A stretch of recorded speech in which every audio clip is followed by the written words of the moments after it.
ایک خوبصورت واقعہ۔ ایک غلام تھا۔ ایک دن وہ کام پر نہ گیا تو اس کے مالک نے سوچا کہ مجھے اس کی تنخواہ میں کچھ اضافہ کر دینا چاہیے تاکہ وہ کام سے غیر حاضر نہ ہو۔ اگلے دن مالک نے اس کی تنخواہ میں زیادہ پیسے اسے دیے جو اس نے خاموشی سے رکھ لیے، لیکن کچھ دنوں بعد وہ دوبارہ غیر حاضر ہوا تو اس کے مالک نے غصے میں آ کر اس کی تنخواہ میں کیا گیا اضافہ ختم کر دیا اور اس کو پہلے والی تنخواہ دی۔ غلام نے اب بھی خاموشی اختیار کی تو مالک نے کہا، جب میں نے اضافہ کیا تو تم تب بھی خاموش رہے، اور جب میں نے کمی کی تو تم پھر بھی خاموش رہے، ایسا کیوں؟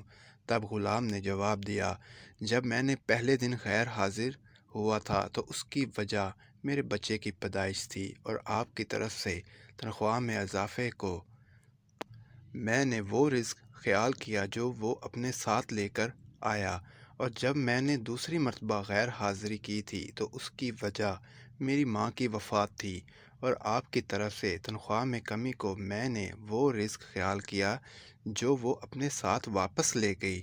پھر میں نے اس رزق کی خاطر کیوں پریشان ہوں جس کی ذمہ داری اللہ خود اٹھاتا ہے؟ مزید احادیث واقعات سننے کے لیے ہمارے چینل کو سبسکرائب کریں اور بیل آئیکن کا بٹن ضرور پریس کریں۔